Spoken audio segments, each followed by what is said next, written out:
Hi. The name of this channel is Some Hawaiian Shirt Guy, and that's who I am. I'm just some random Hawaiian shirt guy. I live in the U.S. Midwest. I'm on my day off work today, sitting in my dining room with my window covered in dog nose snot on a frigidly cold 5-degree Fahrenheit day, making a video about current events and politics. Why am I doing this?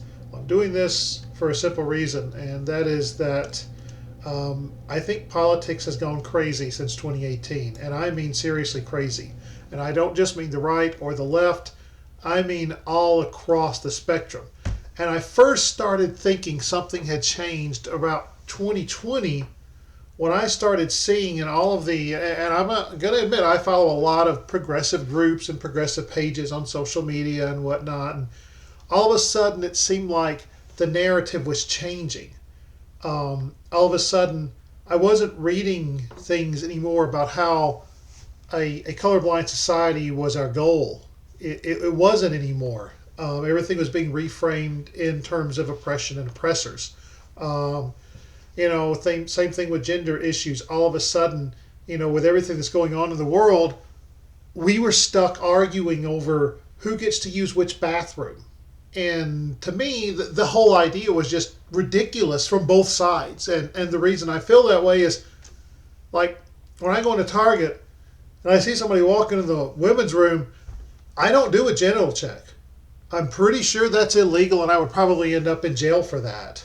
And I don't know anybody else who does. So to me, the whole thing was a flippin' non-issue. I mean, nobody's going to stop you walking into a bathroom and ask you what you have down there. And it was the right and the left screaming at each other over something that seemed completely irrelevant, pointless.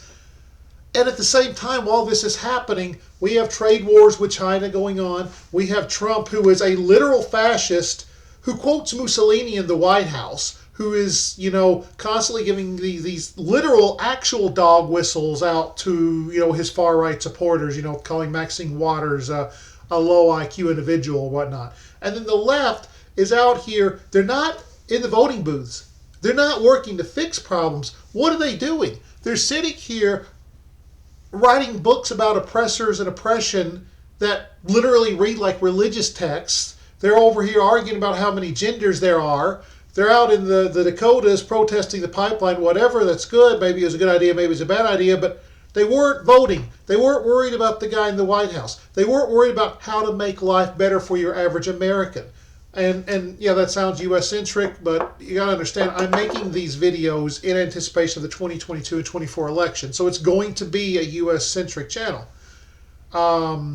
Obviously, Canadians and Brits, you're dealing with a lot of the same stuff we are here in the States, with Boris Johnson, obviously, in the United Kingdom. But this is mainly aimed at U.S. politics. So what's my point? Why am I making this channel? Because I think people who actually have flippin' common sense need to start talking, need to stop getting so afraid of what our opponents are going to say about us that we won't say things that are common sense. And it turns out there's actually a term for this kind of political thinking that was born really in the 1960s. And it was something that got thrown around, like William Safire, a big 20th century political writer and thinker, wrote about what he called the radical middle. And sometimes it was even obviously used as a slur in certain cases. The radical middle was basically what people on the far left would term the American middle class at one point in our 20th century history. The values that most middle class people had were in a way often termed the radical middle. Now, a lot of people also view, and so that's where this term radical centrism came from. So this is what I'm going to talk about in this video. And I got off my outline a little bit. I'm bad about doing that. So I'm actually going to move the screen so I can see my outline while I'm talking here. So this video is about a political movement began in the mid to late 20th century, oftentimes as little more than a label that was a borderline slur thrown at middle class progressives, and that was radical centrist. So what is radical centrism anyway? And why is it coming up now in 2022?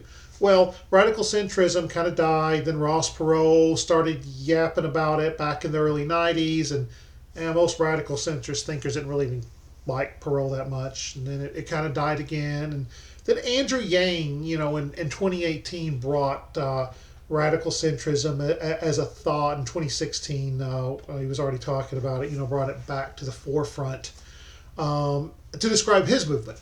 And I was like a lot of Bernie Sanders supporters, in 2016, in 2018, I looked at Andrew Yang as honestly a bit of a kook.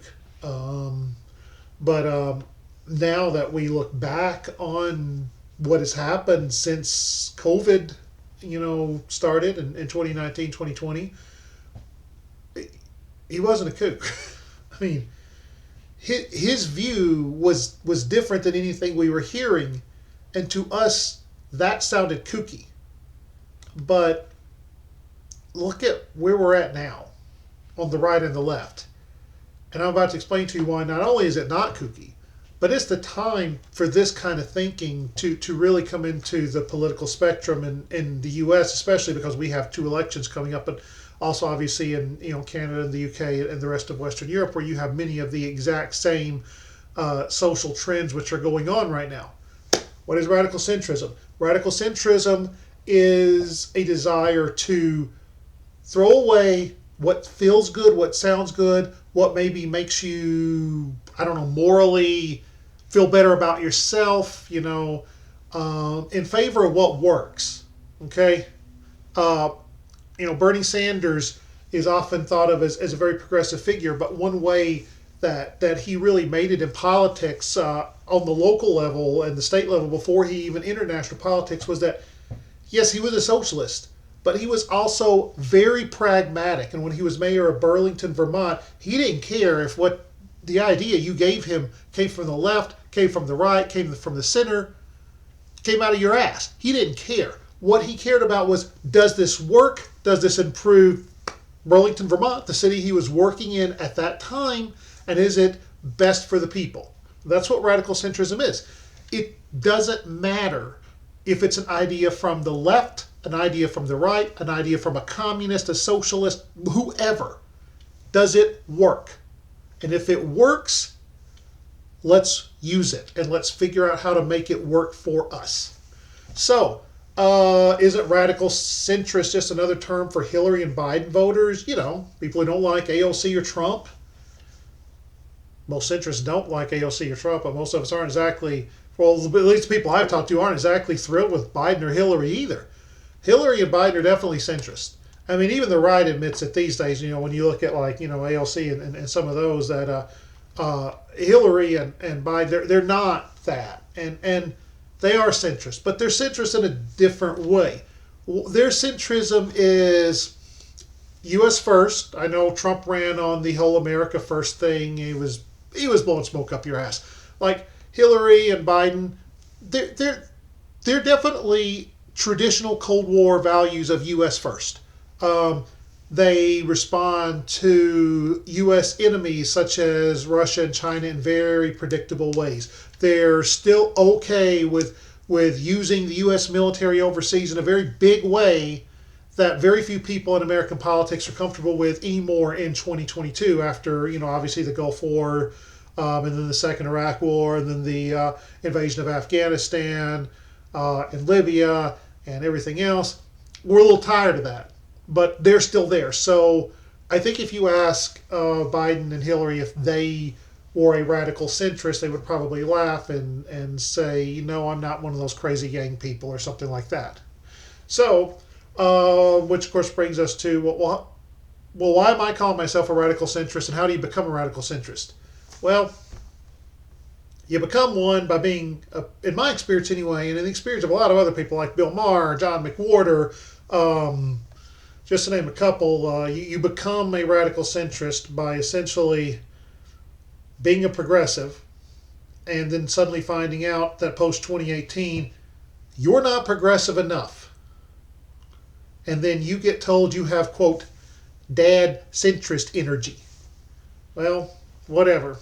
I've heard that from progressives so many times in social media and elsewhere over the last 4 years. I don't really care anymore. I'll take the label. Not only am I going to take it, I'll own it. So then you're asking, well, so what you're doing is you're just basically trying to get me, As a guy who has nothing else to do other than watch you for whatever God unknown reason, I'm very sorry that you're so bored. Anyway, so you're basically trying to convince me into joining what is essentially a progressive movement with the name centrist at the beginning. No, I'm not. No, it is in a way a progressive movement. I mean, I'm not going to lie about that. It is. But it's not pure progressive, and there's no litmus test, and it's progressive in the sense that we want to move the country forward. It's not necessarily progressive in that I have a book by Karl Marx here that you have to sit down and read. It's progressive in the sense of what works, move the country forward. And I hate to tell you this, but most conservatives are probably not going to be interested in this. And the reason is, and prove me wrong, conservatives, but my feeling is that you guys have been drinking the Trump Kool-Aid too long. I think you might be a lost cause. But prove me wrong. Maybe I'm wrong. Take a few minutes here, listen to what I've got to say, watch some more of these little videos with the atrocious audio quality, over the next few weeks here if you've got nothing else to do. Sorry, but, give me a chance. See if you agree. So is radical centrism another word for the Yang Gang? Take everybody back to the 2016 election, and the Yang Gang was, of course, the group of very vocal Andrew Yang supporters in 2016 when he was running for president, who pushed his agenda very hard. And one thing they really, really focused on was universal basic income. And that was the one thing that scared everybody else away. So, is radical centrism another word for the Yang Gang? I don't think so. But I like Andrew Yang. It took me a while, but I came around. I like the guy. He's real. So Andrew Yang he calls himself a radical centrist. So we know he is like a very important figure among people who call themselves radical centrists. But that doesn't mean you have to like everything he says, because it goes back to the pragmatism part. Maybe you've got a very good argument for why universal basic income would be a bad idea. And I know there are arguments for that. Just be willing to discuss it as a pragmatic issue and not a moral issue. These lazy bums need to get to work, or we need to only give assistance to people who are a member of an oppressed minority and not to everybody. Those are the two sides that all come from moral, religious arguments. That's the problem. Radical centrist doesn't want your moralizing, and a radical centrist doesn't want your religion. A radical centrist wants to know, does it work? And not in this video, because this isn't the point of this video, but I can make a very good argument that universal basic income does in fact work. But it's a discussion. It's up for discussion. There's no litmus test for this. Does it work is the only litmus test. So who are some radical centrist thinkers today? If you want to read people who are saying these things, because what I'm saying is not going to sound anything like you're hearing on CNN or Fox News or anywhere else. It might sound like something you might have heard in 1997 when I say that our goal should still be a colorblind society, and all of this oppressed stuff is doing nothing but ripping people apart.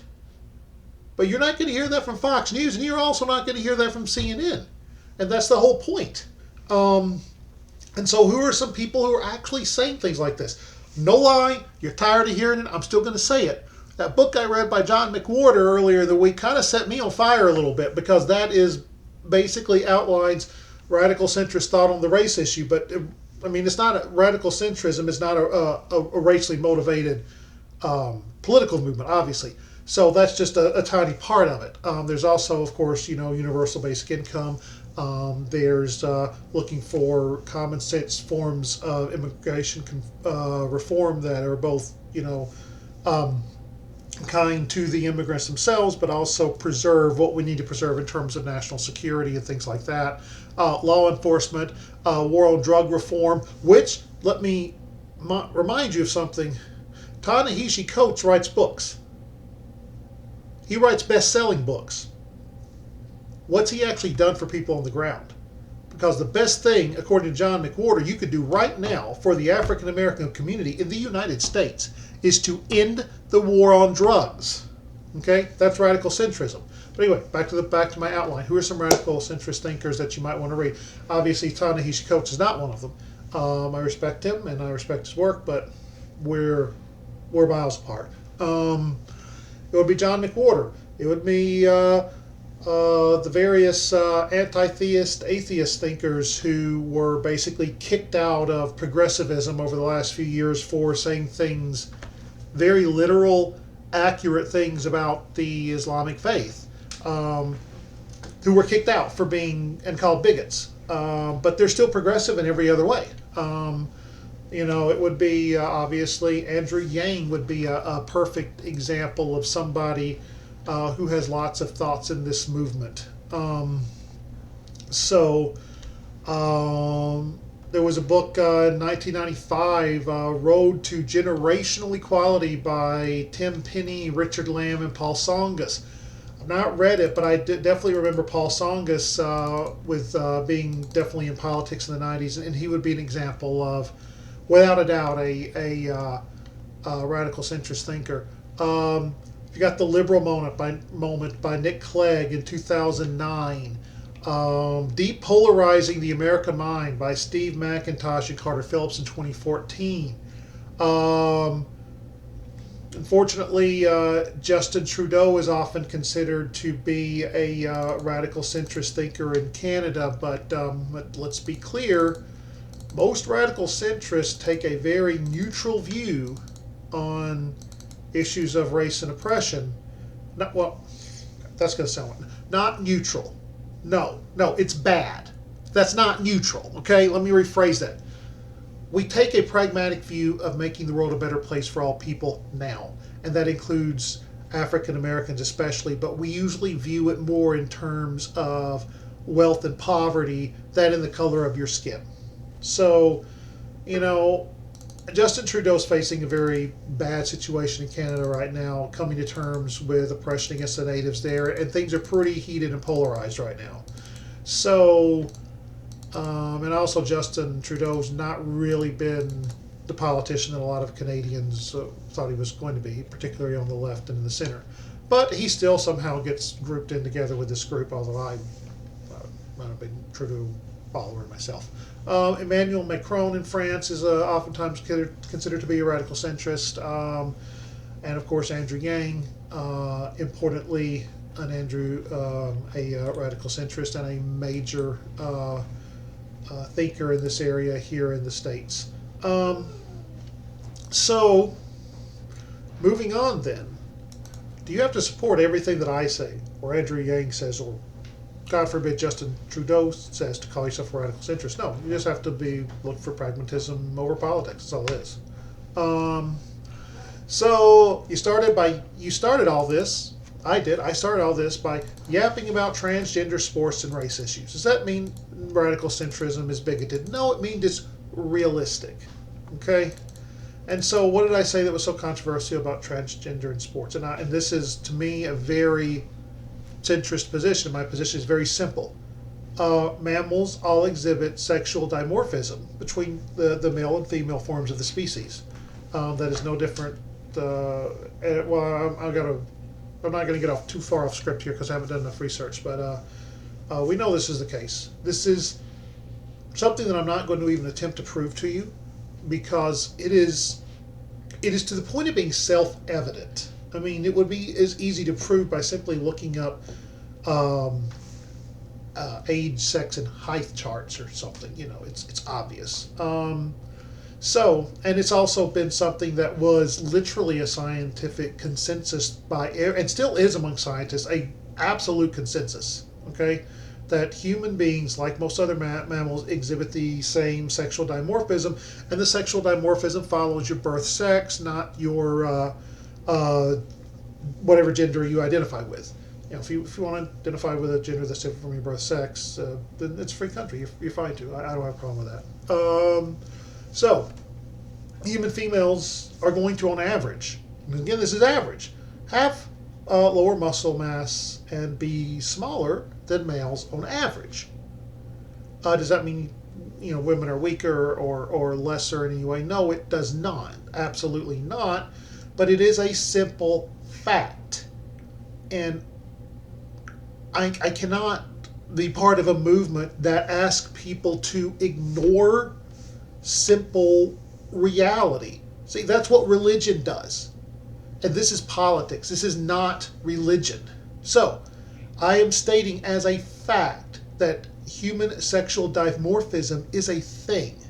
And for that reason, if a woman who was assigned male sex at birth, in other words, a person who identifies as a woman, but who has had their entire youth and puberty with approximately 10 times as much testosterone as the other women around them, then goes to participate in women's sports, this woman is going to have an unfair advantage against the other women. And it is. It's reality. And I'm sorry, it's reality, you know? That's an example of something that you will hear radical centrists say a lot of times, and the response from the right is, well, if you're on the right, you're going to get mad at me because I was respectful in the language that I used to talk about this, and I think we all should be. If you're on the left, you're going to be mad at me because I did not say, well, that can't be true because it's uncomfortable, so it has to be explained by differences in how people are socialized, yada, yada, yada. And, that plays a role, of course, but my lovely wife that I love more than anything in the world is never going to beat me at arm wrestling. I'm sorry. So for me to go then, should I identify as a woman and then I have the same genetics and I go and participate in women's sports, I'm going to have an unfair advantage. Okay, so back to the outline. Is radical centrism bigoted because of the things that I just said that most people I would think who consider themselves radical centrist would agree with? No, it's not. I didn't say anything bigoted in that. I could easily get labeled as a bigot on Twitter and everything else for saying that, but no, it's not. It's not a bigoted movement. And the reason that you see a lot of radical centrism really addressing race issues right now is because, let's face it, that's the biggest issue in U.S. politics going on right now, is how we deal with critical race theory, how we incorporate the teachings of critical race theory into school thought. Should we even be using anything from critical race theory? Everything should be examined with a fair and open mind. And of course, gender issues also with transgender rights. These are all huge parts of what's sometimes called third wave anti-racism, and radical centrism does have a long and storied history with the civil rights movement in the United States. A lot of the earliest radical centrist thinkers were looking to try and reunite poor whites and poor blacks in the United States after the civil rights movement. And I don't know, and I wasn't alive back then. I can only read, and I have studied the civil rights movement, but I don't know. Maybe the people who were pushing for that were a little more toward the right than we would be comfortable with. I don't know. But I know that most, on issues of race, most radical centrist thinkers today are right where I want to be on race, which is colorblind society and equality for all people, and that, in fact, poverty and oppression don't care what color your skin is. Yes, African Americans have historically been oppressed in the United States, very much so, but is continuing to divide us on racial lines going to be a way to move us forward? Give me an example of something that can be morally right, but pragmatically can be very destructive. And you see that with a lot of radical centrist thought. And let's go back to universal basic income, which is something that a lot of radical centrists push that other people don't. Is it morally right to give somebody money for doing nothing? This is going to be something that's going to divide a lot of people. Because, on the left, you're going to say, well, a basic income, the ability to eat, should not be something that comes to you just simply from working. Well, On the right, they're going to say it's in the Bible. You don't work, you don't eat. And well, luckily that we're not a theocracy in the United States, so I don't really care what the Bible says. Well, I care, but you know. And so you can definitely get arguments that can be well reasoned that can explain why something like universal basic income would be, in a way, immoral. Because obviously a child molester might get his check with universal basic income, or a criminal of some sort, you know, and there are people on the right who are going to have a big problem with that. And then, of course, people on the left are going to have a problem when Jeff Bezos and Elon Musk get their universal basic income check. Well, most of us will probably cut off UBI at like 150 grand or something in the U.S., but you know what I mean. You know, people on the left are going to get mad because, you know, and that's also why in multicultural society you have to be very careful with any sort of socialistic type program, because it so often turns into nothing but ethnic groups pointing fingers at each other, calling each other lazy, or calling each other oppressors or whatever. So that's an example of something that a lot of people who are going to watch this, all right, let's be honest, nobody's going to watch this. But if you did, you would probably be able to point to at least some moral argument against universal basic income. But I think it's pragmatic and it works, and I'll tell you why. It's pragmatic and it works. Number one, nobody starves, okay? The price of basic foodstuffs should be immune to inflation. It should be, because it should be a inelastic. It should be an inelastic price point. Nobody should be deciding whether or not they have dinner tonight based on how much it costs. Therefore, it should not cause inflation if you give people enough money to eat a nutritious diet. And I said give, and that's what I mean, because the United States is the wealthiest country in the world. Simply by virtue of being born here, you should be able to afford to eat. And you say, oh, that's not fair. Okay, well, is it fair that Elon Musk's child is going to be the richest man in the world, possibly, should he ever have a child, or has he had a child? I don't know enough about the man's life, but you get my point. No, you know, you have to decide at what point fairness, or whatever warped idea you have of fairness, and actually feeding everybody in your society, you know, which is more important to you. Because in a society where everybody has enough to eat, which is all $1,000, $1,500 a month is going to do for a family, in a society where everybody has enough to eat, your crime is going to fall. And yes, it is going to create a labor shortage, because people are not going to work at a job which is demeaning and which takes them away from their family for an excessive number of hours for a wage that allows them no disposable income in order to avoid starving. Nor, and here's where I'm putting in morality, to me, nor should they. But I understand that there is a moral argument against this. But I'm going to counter that moral argument by saying, let's look at the pragmatic results. What happens when you have a society where you have too large of a gap between the rich and the poor? You end up in a society which is often unstable. You end up in a situation where you get this finger pointing between different ethnic groups, as we have definitely in the United States, as we're seeing right now. You get instability, and you also have a large portion of your society that is literally engaged in no other activity other than preventing their children from starving at slave labor almost wages. They're not really contributing anything else to society. So, universal basic income, from a pragmatic point of view, number one, people don't starve in the richest country in the world. Number two, you reduce the gap between the rich and the poor. And number three, people are allowed to, there's a safety net. You know, if you have a shit job and you get fired or quit or whatever, you're not going to be wondering where your next meal is going to come from, because believe it or not, in a lot of states, that actually is an issue. Because if you resign from a job, or if you leave for any number of reasons in many states in the United States, you are not eligible for unemployment insurance. What that means is, tomorrow, if I go into work and Let's say I am particularly bad at my job tomorrow and I get fired for cause. There's no unemployment insurance for me.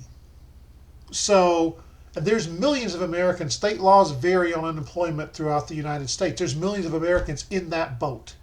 So that's a very pragmatic reason in favor of why universal basic income could work. And I could give you economic arguments in favor of it too, and economic policies that both from radical centrism that both Trump and Biden have instituted that prevented our economy from collapsing in the wake of coronavirus. So there we go. So let's move on. Why are 20 and 24 going to be the years of the radical center? And this is going to be my conclusion for this little video. And I'll tell you why. Because I'm sitting here, I'm a middle-aged male, I live in the Midwest, go to work every day, just like my wife, got 2 kids in school, we're as ordinarily lower middle class as you could possibly get, okay? And so when I turn on CNN, all I hear is stuff that makes me go, huh? Like, all this racial stuff and gender stuff and but I want to support it because I believe everybody deserves a free shake in life, but the things they're saying are crazy. Like there's 22 genders or something, or like if you read into the woke stuff, the woke stuff is all. Let me try to. So according to woke theology, and I'll explain in a later video why I call it theology. I am not consciously a white supremacist, but what I am supporting right now supports the white supremacist system. Therefore, I am a tool of white supremacy, and therefore I am a part of the white supremacist system, and therefore I am the enemy. And when I get upset when people call me somebody who has actually participated in some second wave anti-racist marches and stuff back in North Alabama, when somebody calls me a white supremacist, it bugs me a lot, and so what they say then is they say, well, that's because you have something called white fragility. White fragility means that because our society throughout history has been one in which the whites oppressed all the other peoples of the world, that I am guilty simply by being white, and that any attempts to end segregation are nothing more than my attempt to bring people of color into a racist system that they do not belong in, and that the best thing that we liberals, who are colorblind society type liberals could do is allow minorities to live in their own minority world, not force them into the quote white world, allow them to live separate from the system, and the alternative to that is Trump, who's an absolute racist.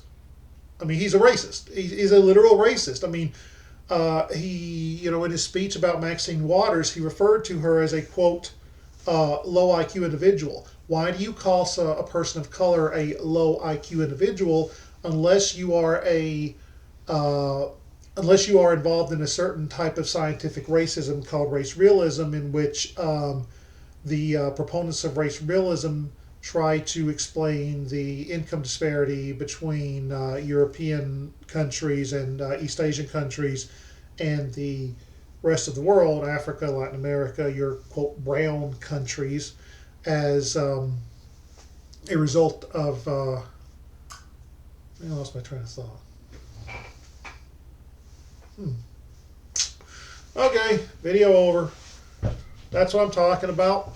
Radical centrism as a movement for political reform in the United States. Oh yeah, why is it so important in 2024? Well, because our choices are simply right now between 2 different types of racism and 2 different types of insanity. The Ta-Nehisi Coates version is what I was just explaining, and No, I'm not making this up. I have read Ta-Nehisi Coates, and I am currently continuing to read the things that he has written. And then on the other side, you have Trump, who is a literal racist who uses dog whistles that are very well known amongst people who are either anti-racist, who know a little bit about how far right racist thought works, or among, well, racist. And so our choices between 2020 and 24 right now are between crazy and crazy. And we shouldn't have to make that choice. We should have people who look at us and talk to us like human beings, who understand that many issues require nuance, and that any philosophy that says, if you do not agree with every single thing I say, you're not one of us. There's no true Scotsman. Well, my uncle's from Scotland, and he fished for salmon every day. Well, he wasn't a true Scotsman. Yeah, the no true Scotsman crap. You can't be a true progressive unless you accept X, Y, and Z. You can't be a true conservative unless you think that healthcare for all is a bad idea and want to completely cut welfare and back the cops, whatever they do. No. There's another option. There's an option of common sense. There's an option of restoring the race relations that we had when Barack Obama was elected president of the United States. There's an option for creating a growth economy, because we currently in the United States print the world reserve economy. It is literally right now impossible to create hyperinflation in the United States, and Europe on the euro is very close behind too, because euro is also borderline reserve currency caliber. So that's what it is. I'm not good with conclusions. Like, I swear I've been talking since minute 25 trying to figure out how to wrap this crap up. Bye. Hey, that works.